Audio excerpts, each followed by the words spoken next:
Good afternoon, and welcome to an analysis of the state of democracy in East Asia.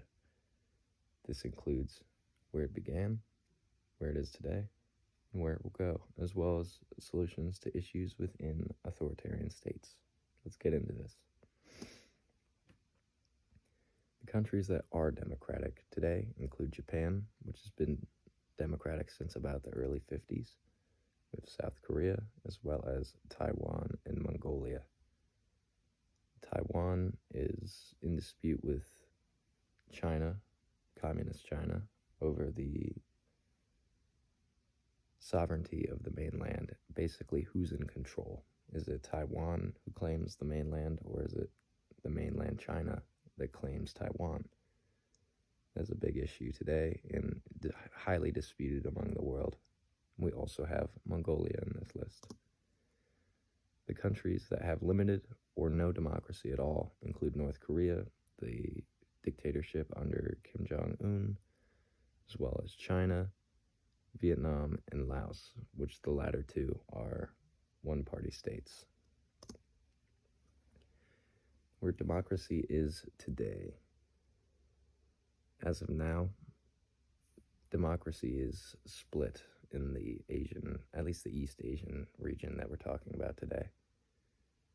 Many nations are in the middle of instilling this freedom, all this liberty, and then some nations are completely against it.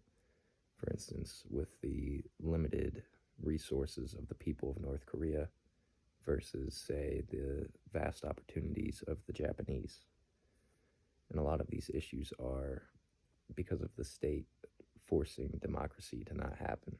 For instance, with the power of the state, they could throw your family in jail, they could kill you, they could limit you to certain resources, all because of your opinion, because of your speech, because of things you say or do online. There are a lot of factors that come into this, and if it's something that is disagreed upon by the party, they will do what they can in their efforts to not let that happen, as well as censorship. For instance, there's been music censored in China. A lot of American news outlets are censored.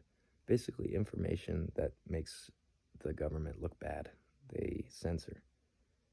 And this can be a big problem because a lack of information, a lack of foreign perspective, doesn't make it easy to form these concepts of democracy and freedom if you don't necessarily know what all it could be, as well as a lack of personal privacy.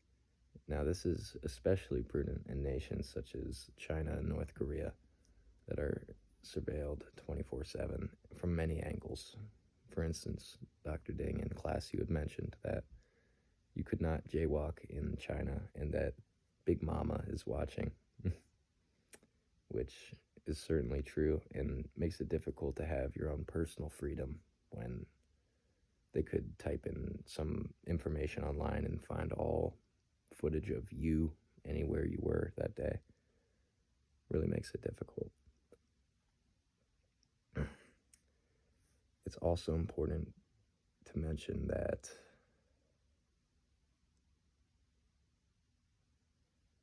it is also important to mention that the citizens depend on their governments so much so that it makes it difficult to, I wouldn't say rebel, but to boast a opposing opinion. Because, for instance, in some places like North Korea, food is often rationed or it's taken by the government, like you have to make a certain percent. And with such high restraints on freedom, such as how much food you can have or when you can have it, can have devastating effects on the citizens, whether it be malnourishment or just plain control. It's a means of control. Where democracy is today.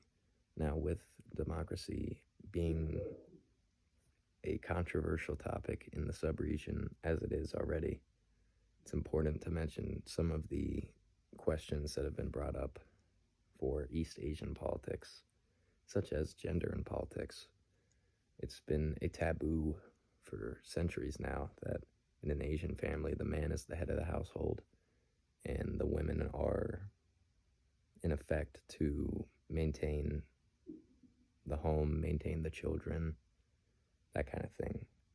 As, for instance, say in a family, the husband dies and it's just the mother and the children.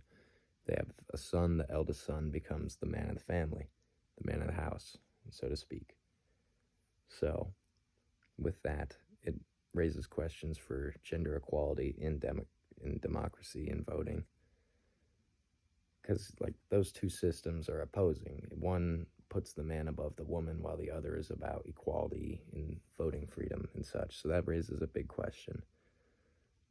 Our media freedom generally gets us exposed to misinformation. There's such a cesspool of information online, it's hard to decipher what is true, what is not.